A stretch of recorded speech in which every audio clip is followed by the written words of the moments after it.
Salut à toutes et à tous et bienvenue dans ce tutoriel de Blender France consacré aux textures. Et j'ai choisi pour ce tutoriel d'adopter une forme un petit peu différente des tutoriels précédents, puisque je vous propose une première partie un petit peu théorique sur les textures, savoir comment fonctionnent les textures, quels sont les différents types de textures et comment les utiliser dans Blender. Et puis dans un deuxième temps, je vous propose un projet pour texturer une épée qui a été modélisée par un membre du forum avec Blender 2.71, Substance Painter et le rendu final avec Cycles. Alors je vous propose de passer immédiatement à la partie théorique. Alors ne vous affolez pas quand je dis théorique, il n'y a rien de bien compliqué, c'est juste histoire que vous compreniez un petit peu comment ça fonctionne, quels sont les différents types de textures, et surtout que vous sachiez après comment combiner les nœuds quand vous serez dans Blender. Alors pour avoir un bon rendu, pour avoir de bonnes textures, il y a principalement deux éléments qui rentrent en ligne de compte. Il y a d'abord la qualité de l'image de base. Donc là vous aurez avantage à prendre une image qui est la plus grande possible, donc avec la meilleure résolution, idéalement 1024 pixels ou plus. C'est vraiment le minimum si vous voulez avoir un très bon résultat. Et puis au-delà de cette qualité initiale de l'image et de la résolution, vous avez également un paramètre qui est la façon dont votre image ou de votre texture va réagir avec son environnement, et plus particulièrement la façon dont vos textures vont interagir avec la lumière dans votre scène. Alors je vais illustrer tout de suite mon propos en vous montrant ces deux rendus que j'ai fait dans Blender avec Cycles, et les deux ont été faits avec la même texture, ou plutôt à partir de la même texture de base, donc c'est juste un plan. Sur le rendu de droite, vous voyez que le résultat n'est pas terrible, pour la bonne et simple raison que la texture a l'air complètement plate, qu'il n'y a aucun reflet, et qu'on a tout de suite l'impression que c'est simplement collé dessus. Donc on a l'impression que tout est plat, il n'y a aucun relief, donc c'est pas très photoréaliste. Et pour ce rendu là en particulier, je n'ai utilisé qu'une seule texture, c'est la texture que j'ai téléchargée sur internet, sur cgtextures.com, et je n'ai rien fait d'autre que l'appliquer à mon plan. Sur le rendu de gauche, maintenant vous voyez que le résultat est un petit peu meilleur, puisque c'est déjà beaucoup plus photoréaliste.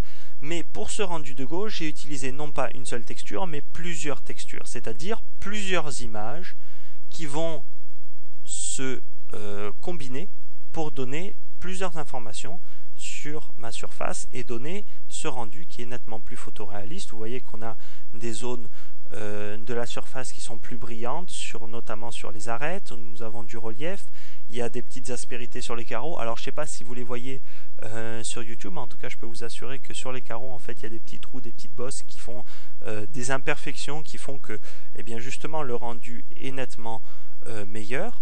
Et donc moi je voulais vous montrer que pour avoir de bons résultats avec les textures, il faut dépasser le stade de une seule texture qu'on colle sur nos surfaces et passer à un texturing qu'on appellerait texturing plus avancé et qui fait appel à plusieurs images qu'on va combiner ensemble. Alors quels sont ces types d'images? Comment fonctionnent-elles? Eh bien c'est ce qu'on va voir tout de suite. Et il y a principalement deux modèles de texturing qu'on pourrait développer ici. Un modèle que j'appellerais le modèle classique et qui est le modèle qui est utilisé par le moteur de rendu Cycles.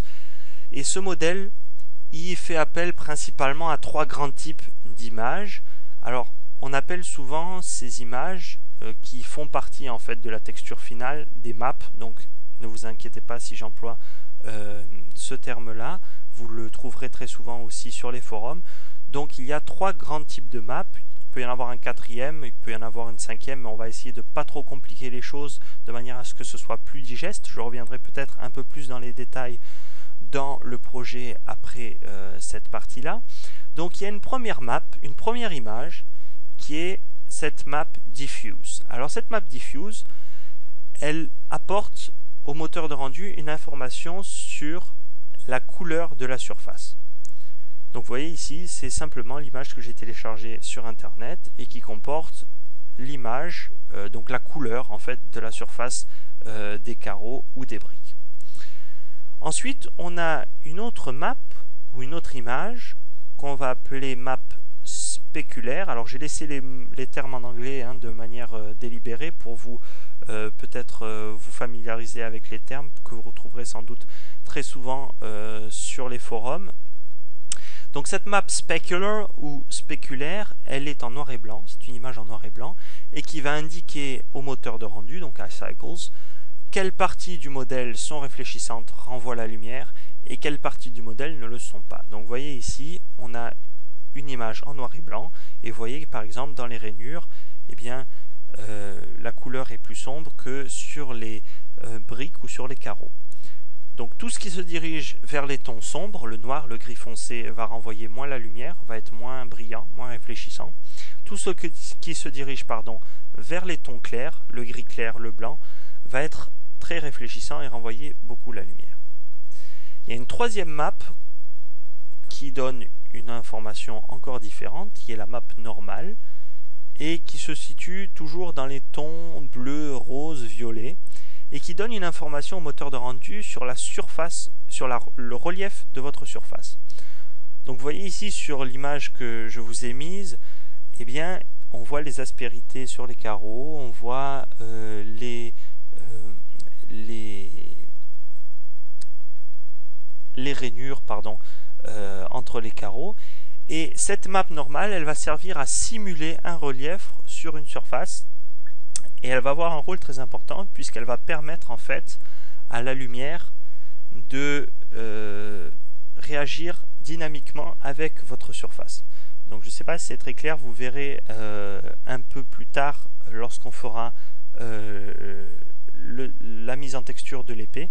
Mais en tout cas, cette map normale elle est très importante puisqu'elle vous permet en fait de générer des reliefs ou de plutôt simuler des reliefs très facilement sans avoir à modéliser chacune, par exemple, des briques ou des carreaux.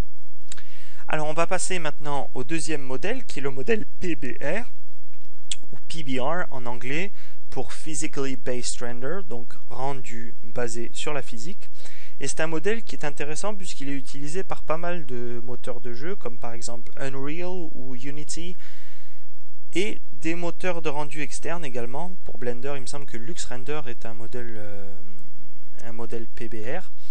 Et en fait, tout simplement, c'est qu'il va utiliser différents types de textures qui sont justement différentes du modèle classique pour donner des informations sur la surface de votre modèle. Alors il y a une map qui s'appelle Albedo ou Albedo, si vous voulez le prononcer à la française, ça m'est égal.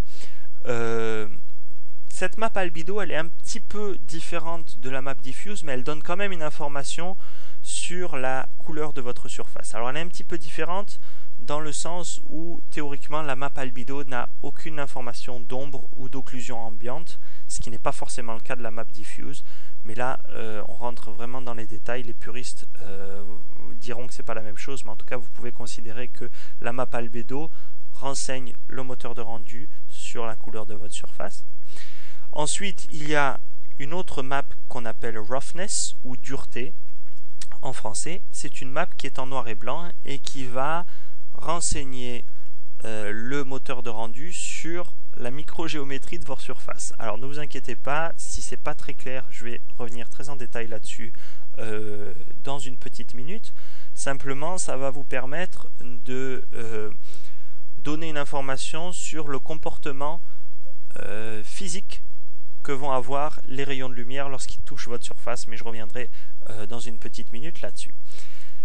Ensuite, il y a une map métallique. Alors la map métallique, c'est très simple. Tout ce qui est en métal va être en blanc sur l'image. Tout ce qui n'est pas en métal va être en noir. Donc vous voyez ici par exemple pour les briques, il n'y a pas de métal dans mes briques ou dans mes carreaux.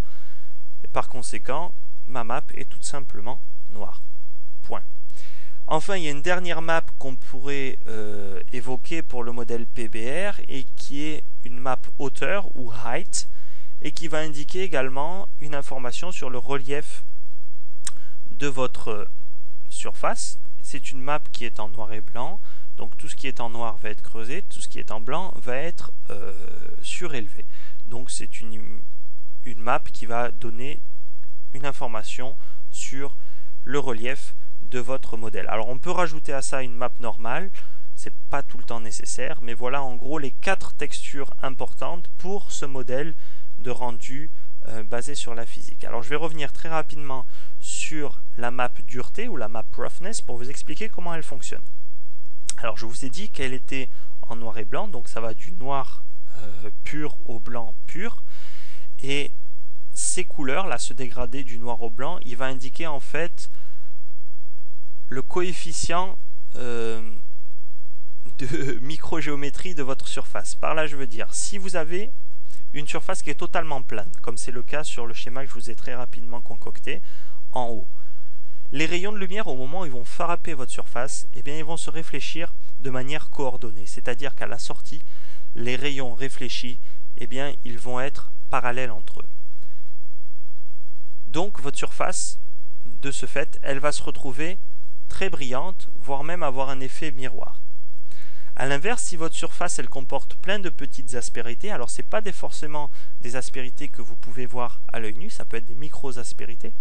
Par exemple, pour le bois, vous ne voyez pas forcément d'aspérité à l'œil nu, et pourtant il y en a, ce qui fait que le bois n'est pas aussi réfléchissant, par exemple, qu'une pièce de métal poli. Donc, s'il y a des micro-aspérités, les rayons de lumière qui vont frapper votre surface vont être réfléchis, mais dans des directions beaucoup plus anarchiques, beaucoup plus désordonnées, ce qui va faire que votre surface va renvoyer moins de lumière et donc être moins brillant, moins réfléchissant. Voilà, donc c'est juste ce que contrôle en fait la map dureté, c'est-à-dire à quel point vos rayons vont être réfléchis de manière coordonnée ou au contraire pas coordonnée, ce qui va faire de manière indirecte que votre surface sera brillante ou au contraire pas brillante du tout. Voilà, j'espère que ce petit détour théorique vous aura permis de saisir quels sont les différents types de textures et comment elles fonctionnent, puisqu'on va mettre tout de suite tout en place dans Blender et texturer l'épée d'un membre du forum. Donc je vais quand même citer Pidou75 qui nous a modélisé une épée et que nous allons maintenant texturer. A tout de suite.